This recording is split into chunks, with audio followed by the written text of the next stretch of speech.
Perkenalkan, nama saya Farel Nerian Santoso dengan NIM 102042400049 dari kelas 2402. Dan pada video kali ini saya akan menjelaskan serta mengerjakan tugas pendahuluan modul 3. Untuk soal pertama itu penjelasan data imbalance pada klasifikasi heart disease. Dan di sini kita memiliki dua kelas target, yaitu satu untuk pasien yang memiliki penyakit jantung dan 0 untuk pasien yang tidak memiliki penyakit jantung. Nah, data imbalance ini terjadi ketika jumlah data pada salah satu kelas jauh lebih banyak dibandingkan kelas lainnya. Nah, masalah dari data imbalance itu adalah model machine learning bisa menjadi lebih bias terhadap kelas mayoritas.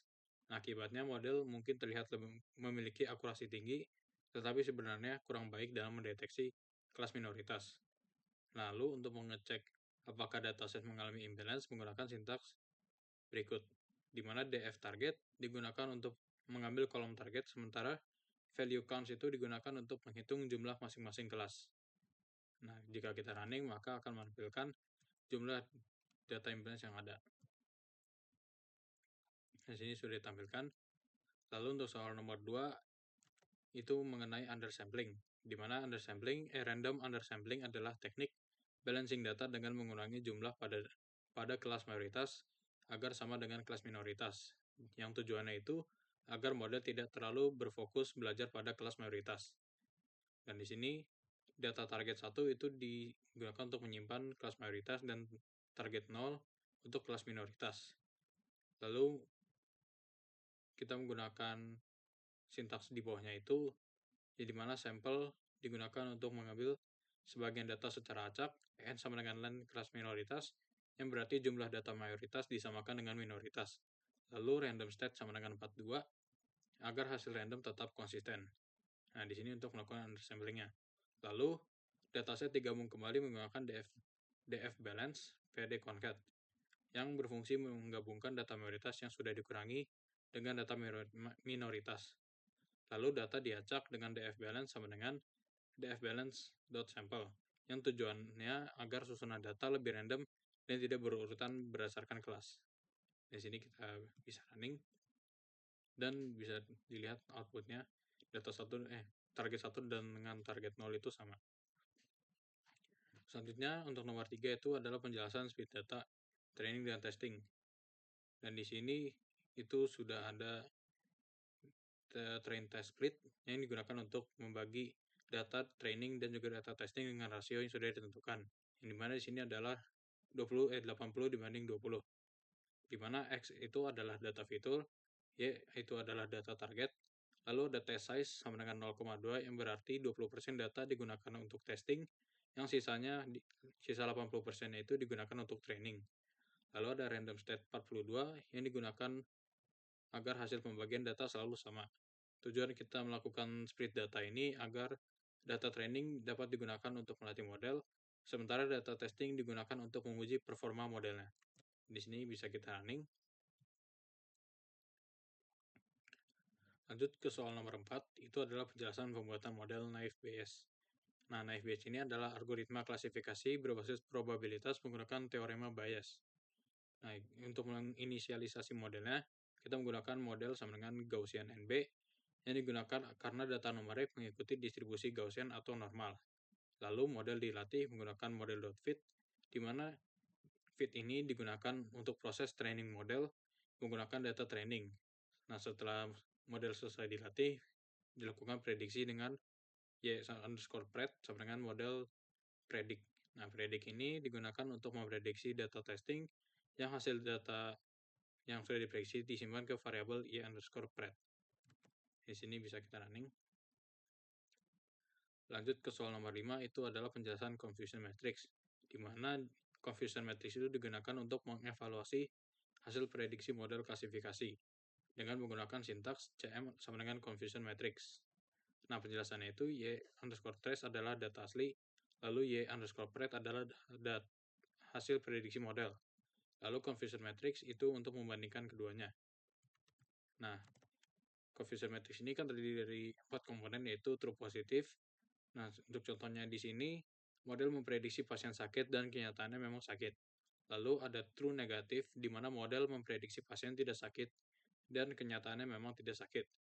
Lalu ada false positif, di mana model memprediksi pasien sakit, padahal pasien tersebut tidak sakit. Dan yang terakhir ada false negatif, di mana model memprediksi pasien tidak sakit, padahal sakit. Di sini bisa kita running. Lanjut ke soal nomor 6, itu adalah penjelasan accuracy, precision, recall, dan F1 score. Nah, yang pertama itu ada accuracy menggunakan sintaks accuracy underscore score, di mana accuracy ini berfungsi untuk mengukur seberapa banyak prediksi model yang benar dibanding seluruh data. Lalu semakin tinggi accuracy-nya, maka semakin baik performa model. Yang kedua itu ada precision dengan menggunakan sintaks precision underscore score. Yang penjelasannya itu precision digunakan untuk mengukur ketepatan prediksi positif. Yang artinya dari seluruh pasien yang diprediksi sakit, beberapa yang benar-benar sakit. Nah, ini itu sangat penting untuk mengurangi adanya false positif dalam dataset. Yang ketiga ada recall dengan menggunakan sintaks recall underscore score untuk mengukur kemampuan model menemukan seluruh pasien yang benar-benar sakit. Nah, recall ini penting dalam studi kasus seperti ini karena kita ingin meminimalkan adanya false negatif. Nah, yang terakhir ini adalah F1 score dengan sintaks F1 underscore score. Nah, ini F1 score itu adalah gabungan antara precision dan recall. Yang metric ini digunakan ketika ingin mencari keseimbangan antara precision dan recall. Di sini bisa kita running. Dan sini outputnya sudah menampilkan nilai-nilai dari accuracy, precision, recall, dan F1 score. Lalu untuk soal nomor 7 itu adalah penjelasan ROC curve dan ROC AOC. ROC curve ini digunakan untuk melihat performa model klasifikasi pada berbagai threshold. Nah, untuk langkah pertama itu adalah mengambil probabilitas prediksi dengan menggunakan sintaks y underscore prob sama dengan model predict underscore proba. Nah, predict underscore proba itu untuk menghasilkan nilai probabilitas, lalu untuk yang di dalam kurung yaitu titik 2,1 untuk mengambil probabilitas kelas positif. Lalu untuk menghitung ROC curve-nya menggunakan FPR, TPR threshold sama dengan ROC curve. Untuk penjelasannya itu FPR itu berarti false positive rate dan TPR itu true positive rate. Sementara threshold adalah batas probabilitas klasifikasi. Lalu kita menghitung ROC AOC-nya dengan menggunakan sintaks AOC underscore score sama dengan ROC AOC score.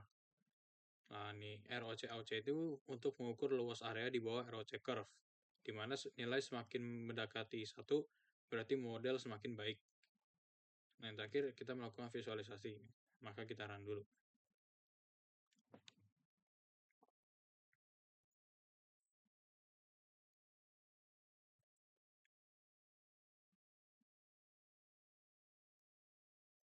Dan sini sudah ditampilkan grafik dari ROC curve-nya.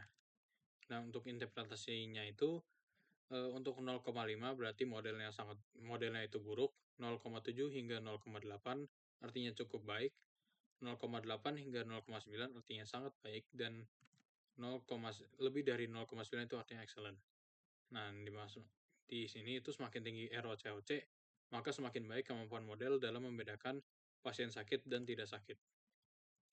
Sekian video penjelasan saya serta pengerjaan saya terhadap tugas pendahuluan modul 3 data mining. Terima kasih telah menonton.